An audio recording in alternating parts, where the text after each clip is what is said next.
Hey everybody, thanks for tuning in. This is the Fred Minnick Show. I'm joined by my one, the only, my lovely wife, Jaclyn. How are you? I'm excellent. How are you? I'm excited. I'm excited about this. So, you don't sound excited. Well, I am excited because I'm with you. Okay. Was that the right answer? I don't know. I don't have the answer key. So what we are doing is, and I've never done anything like this. I generally, you know me, I don't like lists. You know, I really don't. So I'm doing a best of the Fred Minnick Show, and that's the interview series that I have, like in podcast form and in video. And I asked Jaclyn to join me because, well, I kind of feel like you're my number one fan. How do you define number one fan? Well, you put up with me. That's a lot, yeah. Yeah, I mean, I feel like, are you not my number one fan? Well, I'm not a subscribed member. Well, I mean, you don't have to be a member. Oh, I don't. You don't have to subscribe. I don't.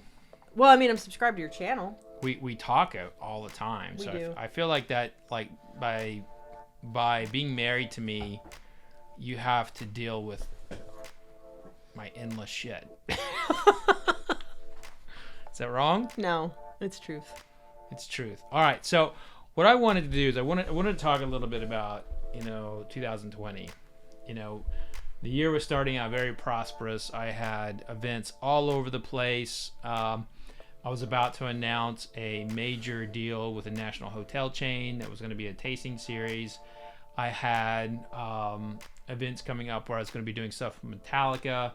I was going to be doing stuff with musicians that won multiple Grammys, and it was an exciting year. I was really excited. I had a magazine that was on fire. I had so much, and a calendar on the refrigerator with all these things blocked out for the travel and the events, and make the coordination of who's going to be responsible for what. Yeah. And then we started seeing news about people coming home on cruise lines, and those cruise lines would get docked and stuck, and this little thing called COVID, or the coronavirus, started infiltrating into the States. And I think we all kind of casually looked at it as like, whatevs. Is going to be another SARS, it's going to be another swine flu, it's going to be another Ebola, which, it's not going to be that bad. And then little by little, everything started shutting down. And you had the scare, because you had been to an event mid-February, and you got noted. Yeah.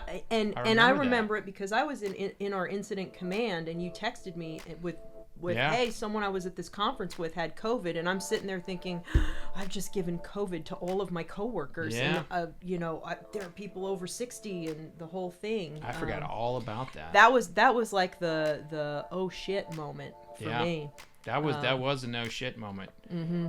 And as we were having to make personal choices during that time, and I chose not to go to the San Francisco World Spirits Competition, which they continued to have it, but that was like my first big one. And I forbade it pretty much. If I remember, you were like, should I? And I basically I sought counsel. Yeah. And we decided no. You were like, not just no, but hell no. Yeah. You said if you go, you're going to be in a hotel for 2 weeks before you come home. Yep. That's what you said. So. And so in addition to that, I started getting all of these cancellations. I lost the hotel thing, the Bourbon and Beyond, my annual festival that I'm a part of with Danny Wimmer Presents, canceled, and on and on and on. And then, I made the public announcement earlier that I separated from the magazine, but that was kind of the beginning of it then, and it just everything was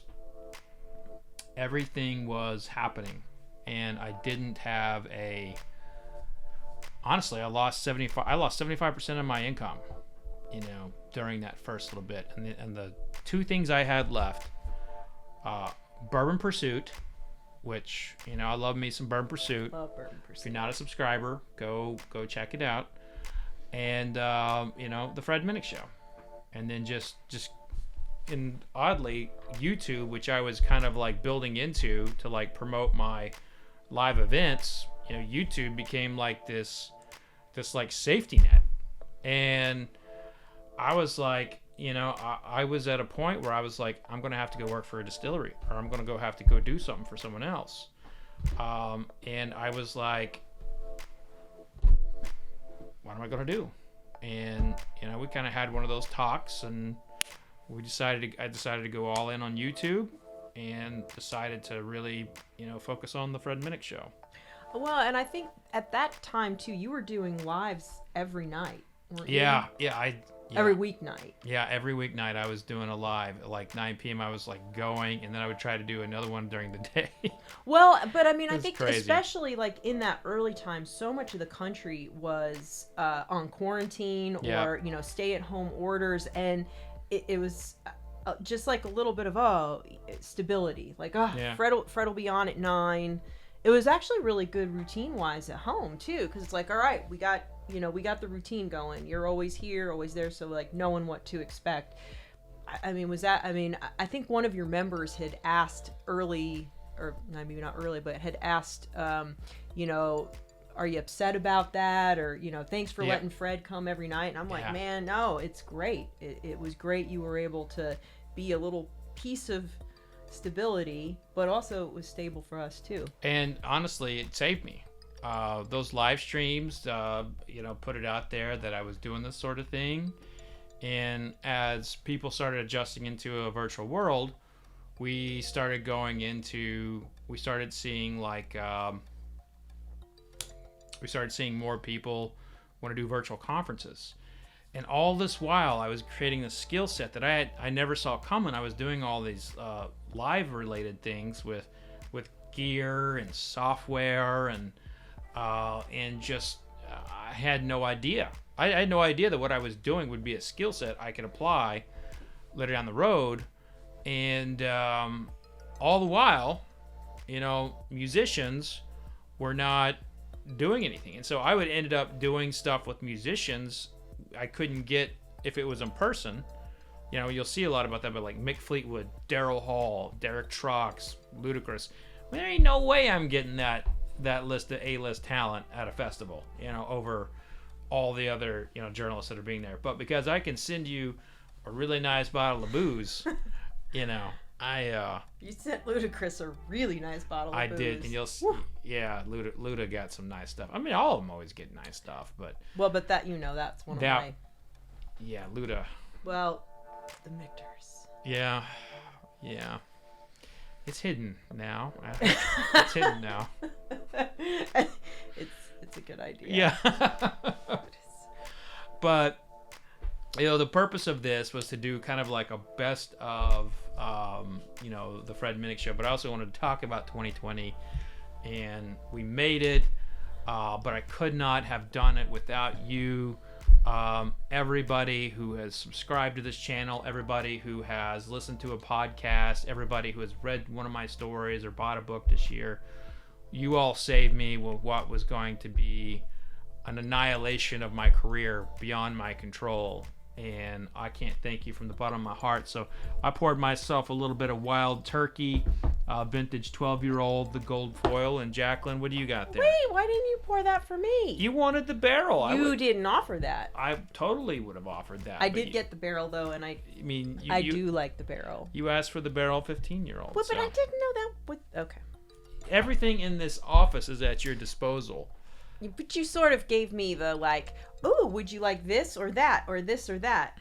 That was not in the this or that. Did I say list. You couldn't have that over there or that over there or that one there? There's only one bottle in this office. It was a that's setup. It was a setup. Well, I was going to toast the community here and say cheers, but since you want to get on me there. Listen, you know, house drama, that's all. Well, we didn't cheers. Oh, cheers. Cheers. But the Fred Minnick Show originally started out as the concept was I was going to pair whiskeys to musicians' palates. So early on, I pre-recorded like 30 interviews or something at the festivals I'm a part of. Louder Than Life, which is a hard rock festival. Bourbon and Beyond, which is Americana, blues, bluegrass. And then Hometown Rising, which is country music. And I took a portion of my bar to my backstage trailer at these festivals, and these musicians would come into my trailer, and we would sit down and we would talk, and I would ask them about their palate. I would ask them a series of questions. Do you like banana or cinnamon more? And I would pair to their palate based on that. That was the original concept of the show, and it was going beautifully. It was going beautifully until COVID hit. But I do have a lot of cool interviews that I did with people. Lindsay L, who ended up performing at my Repeal Day Expo, we've become good friends. But this interview coming up is our first time that we got to hang out together, and she's so talented. I'm telling you, Lindsay is an upcoming superstar. You have got to check her out. And here she goes. She's going back in. She's like, she really likes it. Banana bread fresh out of the oven. Banana bread fresh out of the oven. I mean, who doesn't want to have that? People who don't like bananas. Yeah, I know they're out there. True. They're out there. Does this remind you of a song at all? Do you smell this? Can you think of a song? That's a good question. I mean, like Sweet Home Chicago. I don't know why. It's oh, wow. I like that. Sweet Home Chicago. It feels good. It's warm and inviting. Jelly Roll. Unfortunately, that one was not recorded with video. It was only by audio. But you can get a sense of who Jelly Roll is just by listening to audio. Dude, there was a time where, believe it or not, I believe this in my heart, way many moons ago, that you couldn't consider yourself a Slipknot fan and an Ice Cube fan. Yeah. It just was not socially acceptable. Mm-hmm. Or you couldn't be a Guns N' Roses fan and an Ice Cube fan. And we're probably, I'd say, an hour away from Ice Cube taking the stage. Yeah. 1 hour before Guns N' Roses take the stage. Yeah. On the same stage. Yeah. That's incredible. But one I know you were really excited about was live, Ed Kowalczyk, because, that was our youth. That was the stuff when we were in our prime. Live. Right? So here is a little look at the first, what was the first iteration of the Fred Minnick Show. I grew up in Oklahoma. We had this tragedy, the Oklahoma City bombing. Right. And the DJs there did a remix with a lot of your music, and it was the most touching, impactful sound that I've ever heard in my life. I remember that well. It was just one of those crazy things that happened, with the music, that you, as a writer, you dream that your music will impact people as you're sitting there in your bedroom or whatever writing it, Yeah. But you really don't have any idea what's going to happen, and where it's going to go. And that was one of those moments where I remember someone sent us the recording, of that sort of mashup they did with like the news and like the headlines and kind of it was over lightning crashes. And I remember just being like totally moved and totally blown away that the song was being consumed that way and produced that way, and just was in some small way helping people to kind of hold the emotions and of that tragedy, and it was just a bittersweet moment, but sweet as a writer to know that the song did that, and was able to do that.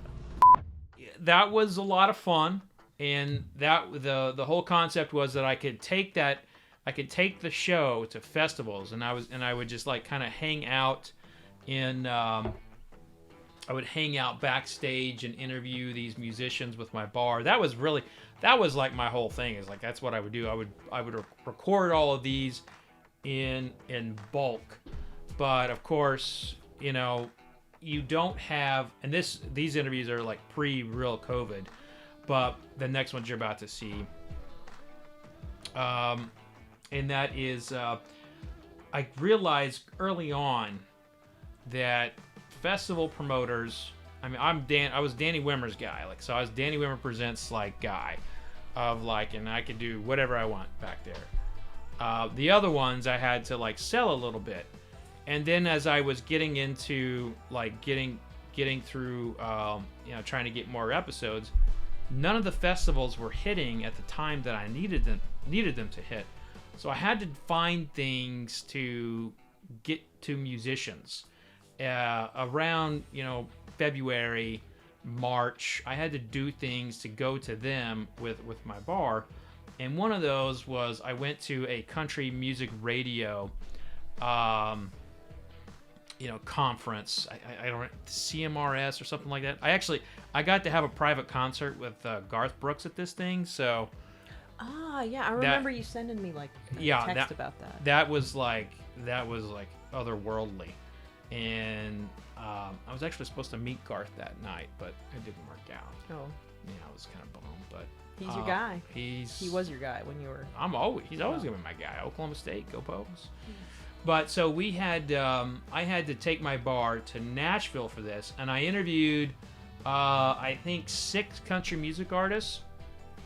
And the Grand Ole Opry booker. What do you think of when you hear Grand Ole Opry? Backwoods Barbie. Backwoods Barbie. So we were at Grand Ole Opry one time, and they had this promotion with Cracker Barrel. And Backwoods Barbie. Backwoods Barbie, but it was with Dolly Parton. Yeah. So. Yeah. So it's a fun inside joke. Welcome to our world. We have tons of inside jokes. Sorry. So I went up there and I interviewed a lot of really talented musicians, Jesse Alexander, Trent Harmon, and I got home, and the next day I somehow deleted all of the videos but one. I deleted all of them. I forgot about that. And I was like, how did I delete these? What did I do? And keep in mind, I'm just kind of new to a lot of this stuff, and I'm trying to figure out the technology. I'm trying to figure out how to edit, do all these things. So I was like, what? How did that just happen? I somehow deleted, 5 interviews, but I had the Trent Harmon one, and Trent won American Idol and is a huge Bourbon fan, and this video is one I set up, and it's like, you can tell I set it up because you can't see Trent's face over all the damn bottles. I wouldn't even want to read it. I wouldn't want to know who I was writing with that day because it would be so raw. I didn't want to know any of the things that I was walking into. Right. I just wanted to write it, see if it sticks, throw it against the wall. If it works, let's keep that. Yeah. And we got good songs. We got really good songs, and you better write stuff that you like because it's a good problem to have that you sing it for the rest of your life every night. Yeah. You're just saying you saw Garth. I'm sure he sang some of the songs that he's been singing every night since our parents were going to his show. Mm-hmm. Yeah. Well, we had an incredible time, and that was a great one. Another one that I did during this frame of my of recording the Fred Minnick show was with Clown from Slipknot. And this is arguably my favorite interview of the year because Clown is, to me, Clown is known for being behind his mask. And when you meet the real guy, it's pretty awesome. And you were giddy. I was giddy. You were giddy. Do I get giddy though? No, you do not get giddy. Was I giddy about? I wasn't even giddy about like Ludacris or like Mick Fleetwood. You were giddy about Clown. I was really giddy about Clown. I was excited about that one in a way that I probably wasn't about others. But instead of bringing my bar to them, we actually met in a distillery and we drank his whiskey. And we also blended his whiskey for another show that's coming up down the road. You would come in and I would be very interested whether you would just pick it up and blindly, maybe disrespectfully. I don't really look at it that way, but what are you going to do blindly? If that's laying here, are you going to pick it up? Are you going to attempt to put it on? Are you scared of it? Is it fragile to you? So that's generally how I roll. But out of 25 years, everyone's really respectful. And the only ones that just grab it and put it on are my kids. They don't care, And then COVID hits and I have to change everything. Suddenly I'm having to go from figuring out how just to click the record button to figuring out Zoom, Skype, Google Meets, Cybex, Ended up using some other forms of live streaming technology, recording technology that I'd pay like $400 for, and then do 2 interviews, and it like really sucked. And then it just like there was like at this time frame, like April to like July, it was just trying to figure out, you know, what to do. My graphics were all over the place, but the one thing that I've always been very secure in my interview style, and I'll tell you that interviewing like Ashley McBride, I did that standing up. What I learned was with that interview, doing it standing up, I'm not as good of an interviewer standing up because I'm going side by side. So again, these are things I'm learning. I'm like going side by side, whereas if I'm like sitting, I'm like, yes, oh, tell me more. And get this, you're making me emotional. You're not even singing. Is because like, you know, I have a genuine fear of like, that's never going to happen again. We're not going to have those moments because of isolation and COVID and everything. It scares me to death that the bourbon travel industry is dead. You know, I mean, it's on pause. Could.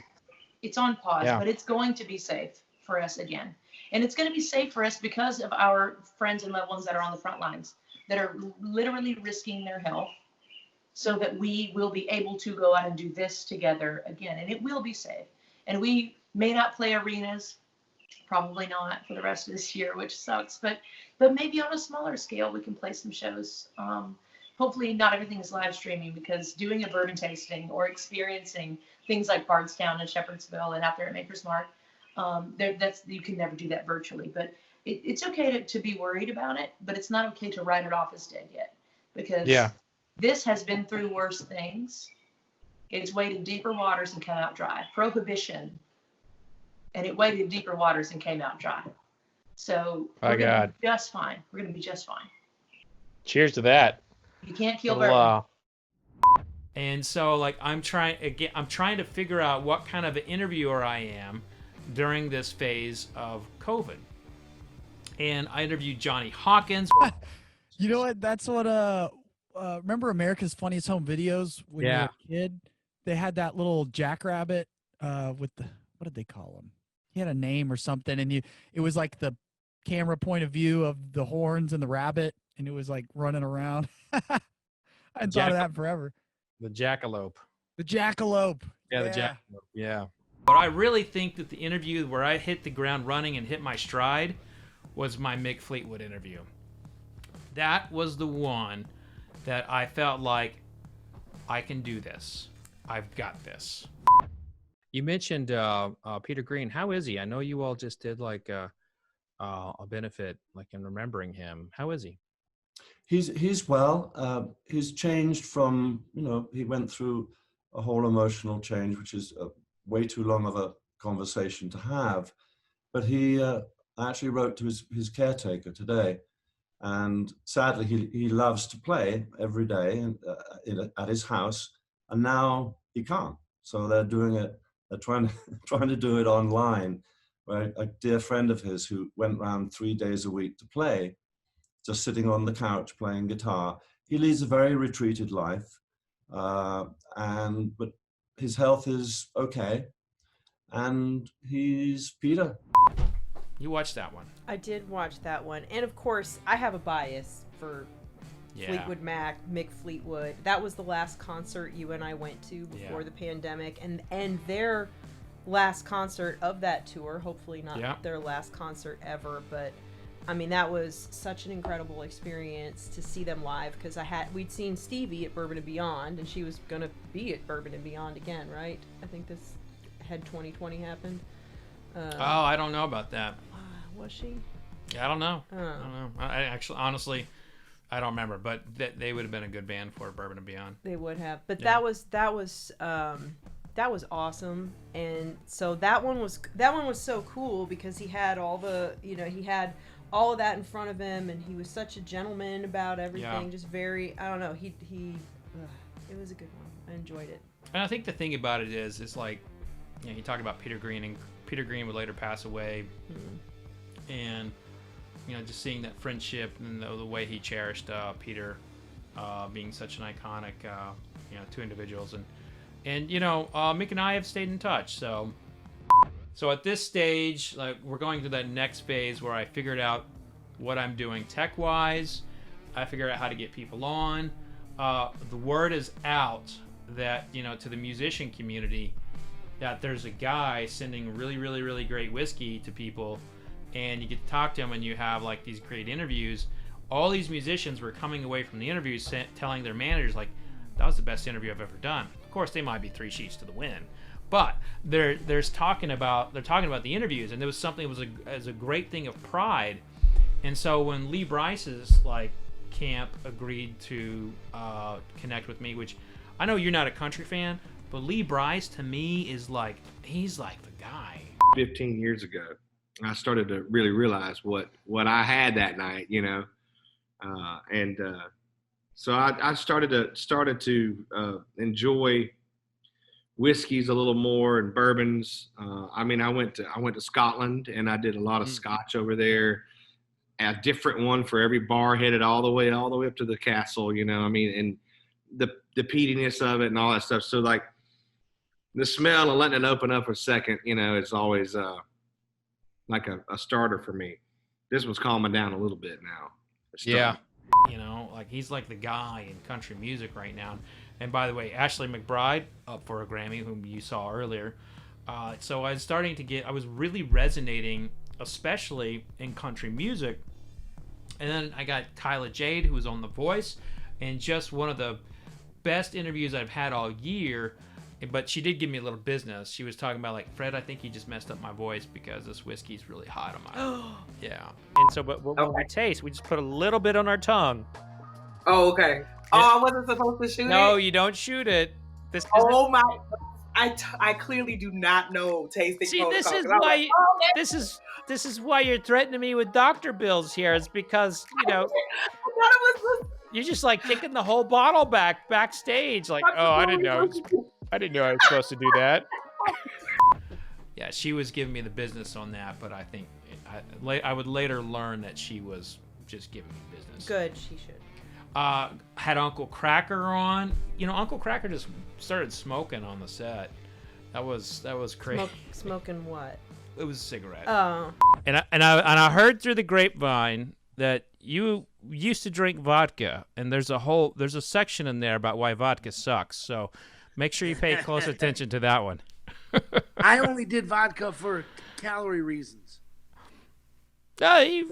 Strictly, that was it. There was a minute where I cared for a little while, and then my caring about calories comes and goes. Once in a great while, when I get nervous and scared, then I start caring. Then I get comfortable again.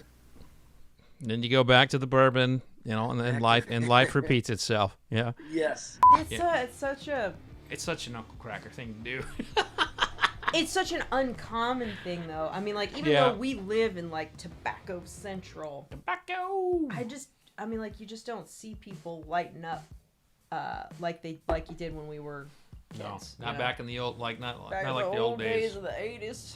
So Derek Trucks is the interview with him was really my first. That was my first time that I'd encountered a whiskey geek inside the music community. Most of the musicians had just been wanting to learn and wanting to grasp it.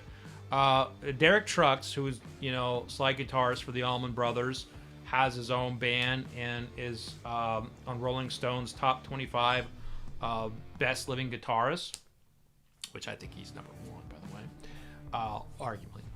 And you have him telling me about the guy that he used to meet in Lexington with the code name of Viking.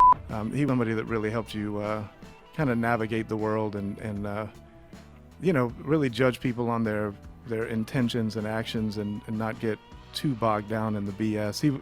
He was great about taking talented musicians and kind of just breaking their egos into 1,000 pieces and then letting them rebuild into better people. That was kind of his thing. He would see people that really took themselves too seriously or believe the hype, or when people were blowing smoke, you would watch a lot of people come and go because of that. And Colonel was a great mentor, and making sure you were comparing yourself up. And I think about things he says multiple times a day. He's just one of those people that really stuck with you. And it was a tough loss when Colonel went, but he's one of those living presences in your life. You never go too far without thinking about how he would interpret a situation. He was a I don't know if you ever got to see him or knew about him, but he was quite something. Well, I mean, all these years later, the impression still lasts. So, obviously, it's a lot of great musicians came through him. He Jimmy Herring, he plays Widespread Panic with my brother. He was in the Aquarium Rescue Unit with the Colonel. He's definitely a Colonel Bruce disciple. O'Teal, who played with Colonel, and then the Allman Brothers, and then our Desky Trucks band, and now he's out with the Dead. He's a Colonel disciple. A lot of great musicians came through the Colonel, and definitely are better for it. He would always say, "I'm a minor league baseball coach." I'm just getting you guys ready. Like he never wanted his career to go too far, and I think whenever it would start really taking off, he would kind of self-sabotage on purpose and just break it up and start from scratch. I think he liked being somewhat anonymous, which is also admirable. Yeah, it really is. I mean, you could probably touch more lives that way. So he was playing the same back alley get a bourbon game that I've played. A little harder for me to do it now, but there was once upon a time I was meeting people in parking lots, giving cash, sacks full of cash, Yeah. So for bourbon. It was a really, really, really cool interview. But for me, the one that when I finally had figured it out, the one where I felt like I had hit my stride. So Mick Fleetwood, I'm like, I've got this. Where I knew I hit my stride was the Daryl Hall interview. And I think a little bit of that might be because we listen to so much Hall & Oates in the house. And he's a big whiskey guy. I luckily didn't have to spend any time in the hospital, and I didn't even have to really go on a drip. I probably should have, but I didn't. But I just took massive doses of antibiotics over a long period of time, and finally got ahead of it. And I still have flare-ups. I mean, I'm sure you must have something. It doesn't just go away. But I have my flare-ups, but it's manageable. That's the best way I could say. But I really don't want to become reinfected. That's for sure.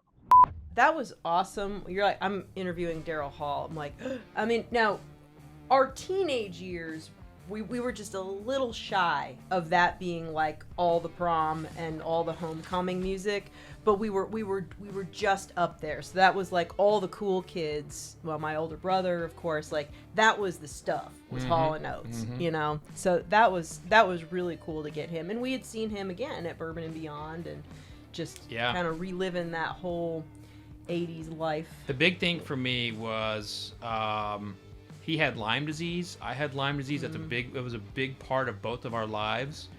And, we just kind of talked about that. And it's like, at the end of the day, what I have learned most of all this year, these people who are famous, people who are, are constantly in your headphones, I mean, they're humans. And they feel just like anybody else, and they're also looking for people to relate to. And that conversation with Daryl about Lyme disease will always be special for me, because I don't really get to talk about Lyme disease very often, and that was a horrible time in my life. That was actually before you, before we met. Yep.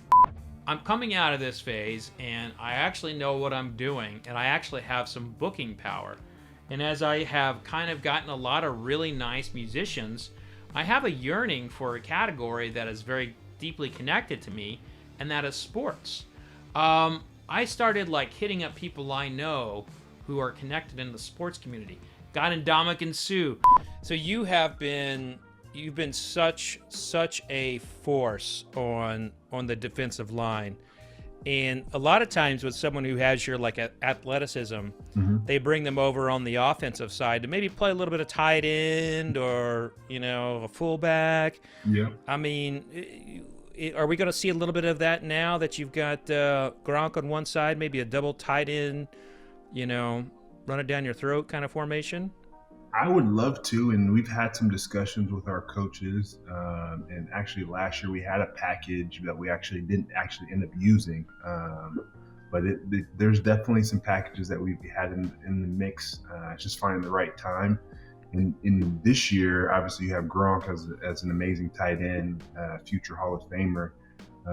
And Vita Vea, one of my line mates, plays right next to me. He scored some touchdowns as well. So you could have a three-headed monster if you put me over there as well. So oh boy, maybe something that we can consider for this season. I mean, crushes people like you don't even know on the field. Like, I mean, he is a badass on the field. Got Kyle Rudolph, probably one of the top 10 tight ends of the last 20 years. Incredible touch, great blocker, but more than anything, he's a wonderful human being. Fortunately, you get to play in a dome, so. Yes, that is.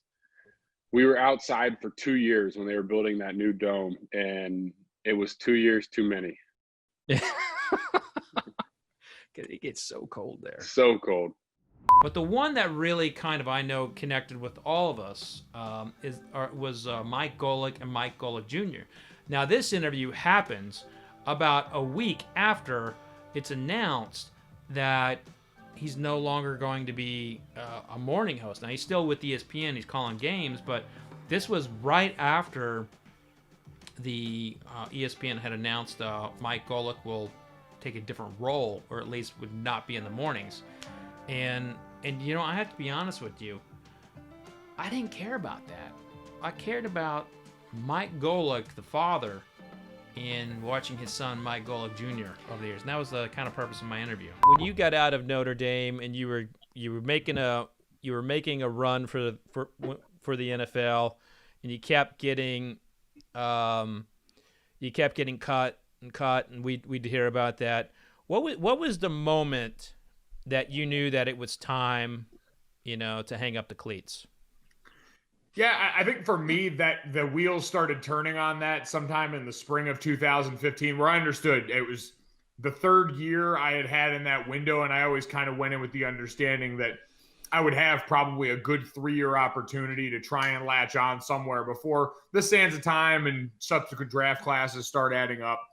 And I got the fortunate opportunity to go back. I had been with the New Orleans Saints the offseason prior up until June when I was cut there, and had made the round robin tour through the CFL and the FXFL and other bits of God knows what mixed in along the way.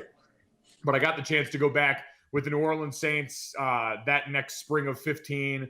And I knew going into that camp that was going to be my last best chance.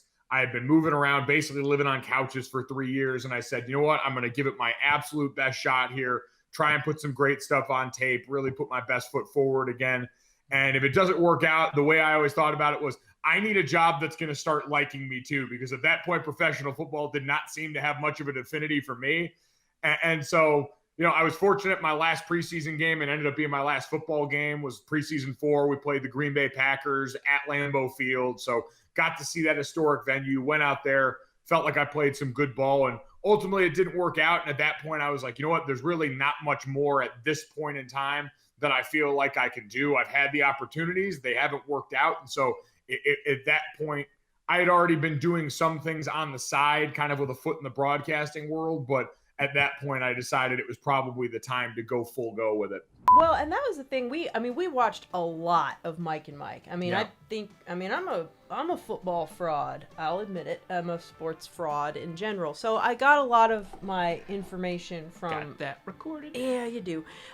From the two of them, because sports is all drama. I mean, it's every bit as much as Hollywood drama and everything else.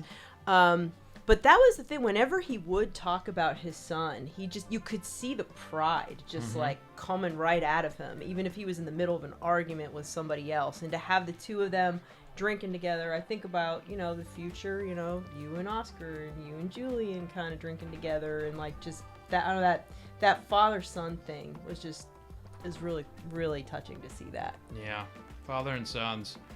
That's where it's at. You know, a lot of the programming I've done over the years has had to do with family and trying to show the family of Bourbon. I mean, it's just something that is really important to me. So I've got my stride. I know what I'm doing at this point, technology-wise. But the one thing that never changed, every episode was about the whiskey. Even in the episodes where we talked about a lot of deep stuff, like with Sean James. You know, Sean talked about the craziness of how music works. He was like, man, I don't know how I can strum a guitar and it goes through an amplifier and out of speakers. I don't get that. It was kind of like we were a couple guys like smoking weed on a porch, like talking about stuff. So I'm getting a lot of apricot, a lot of plum, a lot of like jelly, like kind of a like a strawberry jam. Huh. See, your developed palate is so much more defined than mine. Man. Well, I mean, this is something that I've worked on. I mean, I can't play a guitar. I can't sing. I mean, yeah. Well, I'm fat and out of shape. My only gift apparently in life is drinking whiskey. So, you know, I'd say that's a pretty damn good gift, brother. it's an all right gift. Ludacris drinking straight from the bottle, talking about the whiskey, asking about the whiskey, asking really great questions about the whiskey. They don't add anything. When they say here, finished in a single maple syrup barrel, that means the distillers, they bought barrels that had been aging maple syrup and cleaned them out and then put whiskey in it. And so there might be a little bit of contact from original maple syrup, but it would be very, very, very little. It's not like they went and dumped maple syrup in there. Got it. So it's a whiskey technique that they basically call finishing, and it's a little bit, it's not very defined. It's not very regulated, and it's a little bit of the Wild West. And so things like this are very interesting, but they're all the regulations on them are very loose. So, but Catoctin Creek is not someone who's going to be, while they're finishing it, going over and dumping a bottle of maple syrup in there. Some people would. The whiskey business is full of shenanigans. A lot of shenanigans. I like it because I can taste the maple, the maple syrup of it being in that cask, man. I love that. So, thank you for this experience, bro. Yeah. And the crazy thing is, I was wanting to ask you, since I've been to so many different places, and I was talking about how in different regions of the world they can age things longer, and because of the climate, it may be a little smoother. And sometimes, here I heard about in Kentucky and obviously in Tennessee, since we have seasons that are hotter here as opposed to in the Highlands where it's a little cooler pretty much year round. Yep. The difference between how things can age technically, or they age faster, and why a lot of people prefer whiskeys that really are strong and have that little burn to them, as opposed to people who prefer the smoother ones. So I just wanted to get your take on that, because this is a learning experience for me as well. So there's a couple things, right? And of course, Gwar, when Jizmak Degusha came from Antarctica to spend some time with me, he was actually showing off his palate. You're double dipping now. Yeah, A is no joke, my friend. A is no joke. Yeah, that one just I went to it 3 times. Like, it wasn't just taste it, and it's really tough though.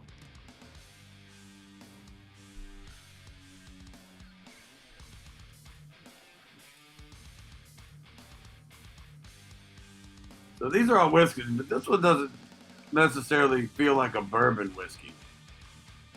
Maybe I'm wrong. But I think the one interview for me was with Killer Mike, where I got to we got to really talk about the whiskey, but what one particular whiskey means to both of us, and that was Uncle Nearest. And Killer Mike was an incredible interview, a great human being, and I know that was one that really hit home for you. Absolutely. When I look at Uncle Nearest, I see I see a movement and an effort, to bring back forgotten persons, and nearest green in American whiskey history. It was probably the most forgotten person that did not get told in the stories. And this brand has come out and it's on it's like lightning. And and the thing of it is that they've done a really good job telling their story and bringing back the history of Nearest Green. But like you said, the whiskey's good. The whiskey's good. It is a good whiskey. It is a good whiskey. I'm definitely going to talk friskier to my wife today on the phone. But I think that it's important for us to know that regardless of race, class, religious affiliation, in this country we are truly a tapestry of a lot of different things to make what is great about this country great. And the presence of Nearest in proper presence, noted and indoctrinated into the history as it should be, not only brings another great whiskey to market, but it brings further possibility of inclusion on all levels from all of us. If all of us do a little, none of us have to do a lot in this country. And I feel that if more people in this country were less concerned with protecting their own whatever it is and more with connecting with one another, I think that much like sipping a good whiskey together and talking some shit, that greater understanding and empathy and comes out of those things a lot of times than simple commands to be better. What do you think of that one? I think particularly just the time that you interviewed him. I mean, we've been going through so much civil unrest in the country, long overdue, and having somebody who has been an advocate and a voice for the community, who also can sit down and have a lot of conversations about that, and shows how you can have conversations about it, and it doesn't have to come down to defensiveness and fighting or any of that. Like, you can have real conversations. They might be uncomfortable, but that's how you grow and you change. And you can do it with some whiskey. You do it with some whiskey, and Killer Mike also did advocate for strip clubs in that episode. So, we've never been to a strip club together. Yeah. It's not our thing. It's oddly not your thing. No, I'm not. Even in the neighborhood, we're gonna go to the strip club. You'd be like, yeah, no. Nah, I don't. I mean, listen, you want to go to strip clubs? That's great. I won't judge you. All good. But it's not my place. And I will say, as we kind of wrap up like the best of, I recently interviewed Yellow Wolf, Southern rapper. He's got a rock album coming out. Just incredible musician. Big fan of his. That was my first in-person interview since COVID, and it was because of Yellow Wolf. We, a lot of times with these artists, you have meetings beforehand before you have the actual interview, and in this case, he's like, man, I want to do this in person. He's like, we'll get COVID tested, we'll do whatever, but he's like, I haven't done an interview, and I think he said 10 years. So he hadn't done like a film interview, an interview like this in 10 years, he said. And he said, I don't want to do this virtually. He's like, I want to do it in person. He's like, we'll meet you there, we'll fly wherever. And I said, okay. And so, and then he said, it would be really cool if Sasquatch poured the whiskey. And I think, I think he might have been just kind of thrown that in last minute, just kind of, mess with me. But I was like, I'm going to get Sasquatch. That's a great idea. So, hey, and we got to support a local business buying a Sasquatch costume. Yeah, so I actually went to a local Halloween shop here and bought a Sasquatch costume. And I was able to also do this interview at MB Roland, which is a small distillery, so I was able to give them a lot of attention. So this was a very, really good karma interview.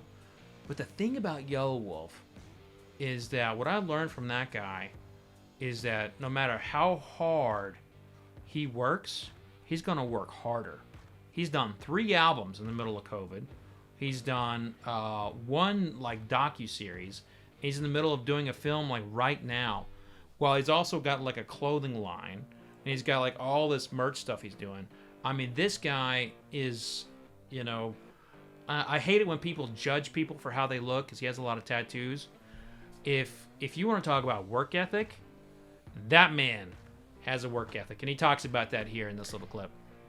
That's a huge compliment. Jelly is a super, super hardworking dude, you know, and a good friend. He's been down since day one, you know.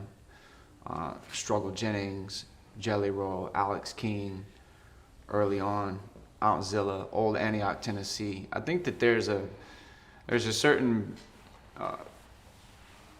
breed from that era that we looked up to hustlers that were before us. My mom is the most inspiring person to me as far as my work ethic goes, and my grandfather, rest in peace. I just think that working is the it's the best way to show gratitude for being alive, you know? I think that laziness is the ultimate sin, if there is such a thing. So that was it for 2020. If you would have told me that I would have gotten Ludacris, that I would have gotten Mick Fleetwood, Daryl Hall, Yellow Wolf, Derek Trucks, and Dominic and Sue, I'd have been like, sign me up, I'm in. But I think one of the things that I'm most excited about what I did in 2020 on the Fred Minnick Show was I was able to bring people a lot of names that they may not have known. Names like Alex Hall, Sycamore, Amaj, you know, Amaj, you're a big fan of Amaj. And like, these are all names that right now they're in their early 20s. In 10, 15 years, they're going to be stars. And so my hope and my dream with this show is to continue drinking whiskey with people of notoriety. I'll almost always be musicians, but I'm always going to go into like actors, and I'll always be interested in sports. But, you know, my goal is to like just bring interesting people to the table, have a drink, have a good conversation. And honestly, hopefully we can all learn something from the guests we have on the show. And as I'm on my second glass. Are you still? Oh, I'm still on my first. I'm good. Actually, I've got a cheers left. You got a cheers left. Mm-hmm. But as we kind of close out this like best of 2020, honestly, the best is you, because you were here all along in supporting myself and other YouTubers and podcasters who definitely needed it. So, cheers, everybody. Be safe out there, and remember, vodka sucks unless it's used for hand sanitizer. Cheers. Cheers. Oh, here we go.